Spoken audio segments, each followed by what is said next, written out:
Certainly a tough trip to Kalamazoo. You guys come up a little short, 47-14 after a fantastic start to the game. Just sort of give me your impressions on the game itself. Well, I thought about giving you a Belichick and say just we're moving on to Brown. So that probably would have been a good thing.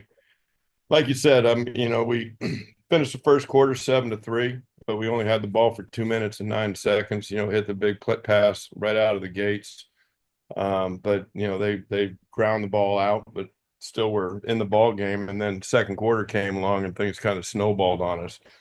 Um, Western Michigan was converting offensively, 3rd and 3, 4th and 1, scored a touchdown, another 7-play drive, with more conversions on third and medium, which was disappointing. We thought we had a chance to get off the field a little bit, but their quarterback was pretty good in the quarterback run game.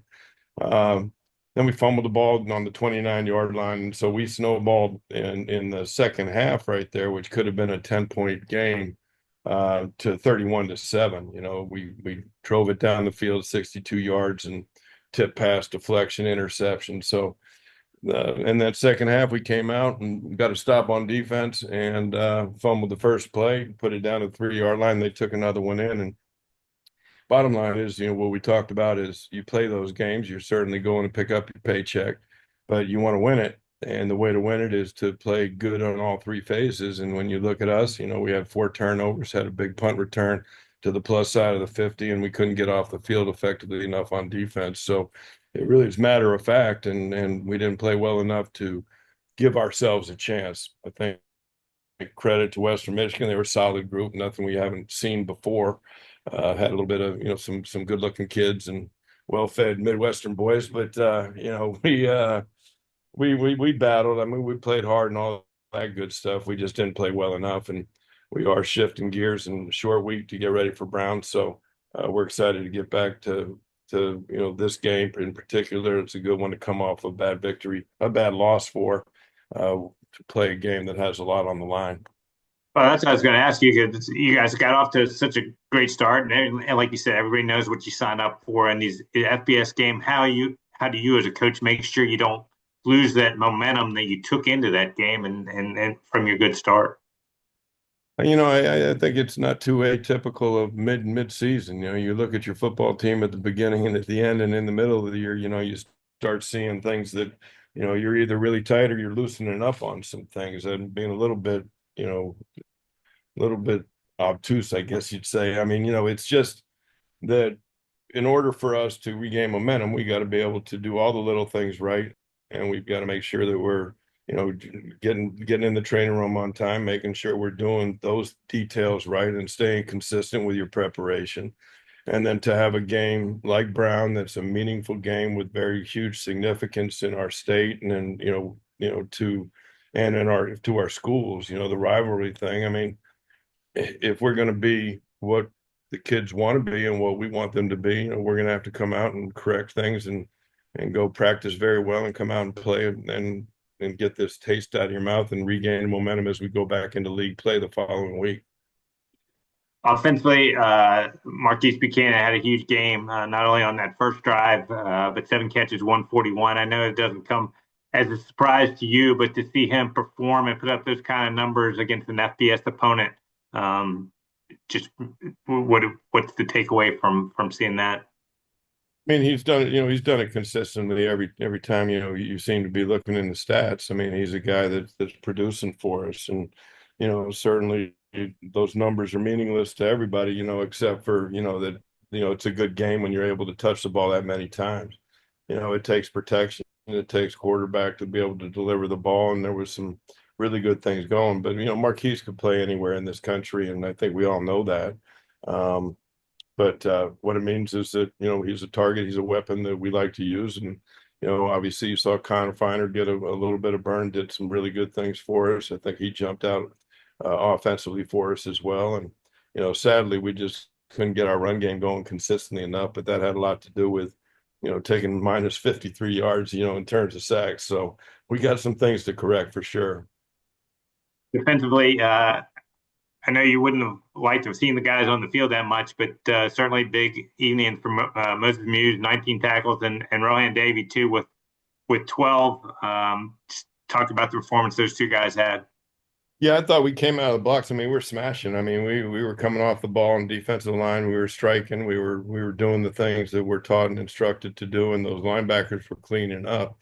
There's certainly throughout the course of this season that's been a very cool thing to watch the defense come about and do the things they do. And we put them in some pretty poor field positions, and obviously had to play too many snaps. So you start looking at time of possession when it becomes, so lopsided as this game was, that's a shared responsibility, in terms of being able to extend your drives offensively and be able to get off the field on defense. But, when you're given a 3-yard field right now, it's a tough one for them to swallow. But I do feel like we battled, got a couple of takeaways, but we still finished -2. We got to try to continue to take the ball off of people more. And we got to be able to get ourselves better first and second down so we can get in long yardage situations and use the tools we think we have to be able to get after the passer a little bit. Let's look ahead to the Governor's Cup, which I know is always a big deal. You guys won now 6 in a row. Before we look at Brown, how important is this game for you and your program? It's ultimately the most important game of the year right now for our fan base, for our schools. There's a natural there's a long-term relationship there of playing football against one another. And certainly I see Chris on the see the top of his head at least, but he's sitting there going ahead and he's welcoming that grouping too. But the Governor's Cup, we do play, we get this cup, and it's very important. It's very important to us. It's very important to, like I said, our fan base and our school. So, there's a lot of built up expectation for this game, and then bragging rights for a year over the Brown Bears is critically important. As you've looked at this year's Brown team, what are some of the challenges they'll present for you? It's a hard read. They played what looks to be a very not a great Georgetown team, and they had their way with them, and then they went up to Harvard. And Harvard really looks good, on both sides of the ball. So it's a really hard one to assess. I think that they're better, at all spots than they were last year. I think that they've improved their talent base. I think that they're playing well. They know what they're doing on defense.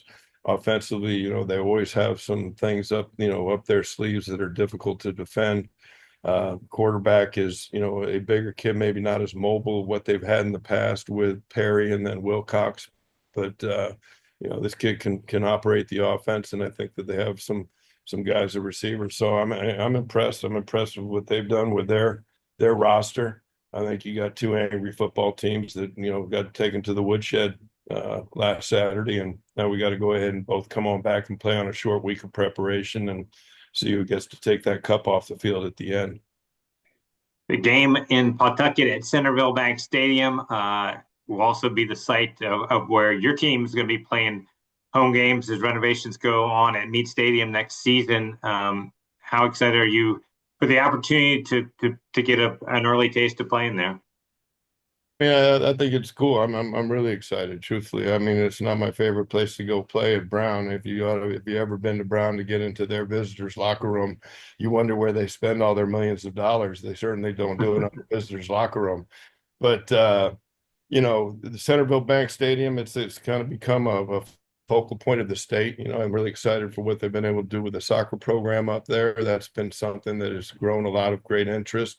And I'm really excited that, that it gives a new venue, to be able to bring people in to enjoy, the state of Rhode Island football, whether it's Brown, whether it's us, whether it's Bryant, get a chance to play. And I think that environment will be very interesting, and I'm looking forward to getting a peek at it. I haven't gone up there yet. I think I'll probably do it after the press conference on Wednesday just to see what we're getting into. But really appreciate the opportunity them for open up that stadium for this game, and then obviously for us in the following year, or hopefully just 1 year. Are your guys? I know it's a short week of prep, but are you guys excited about playing a Friday night game under the lights? Yeah, I mean, I think I think we're all done and tired of night games. I know myself, particularly sitting in a fetal position for 6 hours waiting for these things to go ahead and start, is getting a little old. But I'm just, put out the urge to our fan base and our students, and hopefully we can get a bunch of people up there. And I'd like to see our crowd really, really interject and get a home feel for an away game. So we're excited to play whenever they put the ball down. But this game's going to be 7 o'clock at night, so we're going to have to do your normal slow boil until that time and get ready to go up there and play and play a very good football team in a cool environment. So it is what it is, but I am thankful this is our last night game. All right, coach. Good luck to get number 7 in the governor.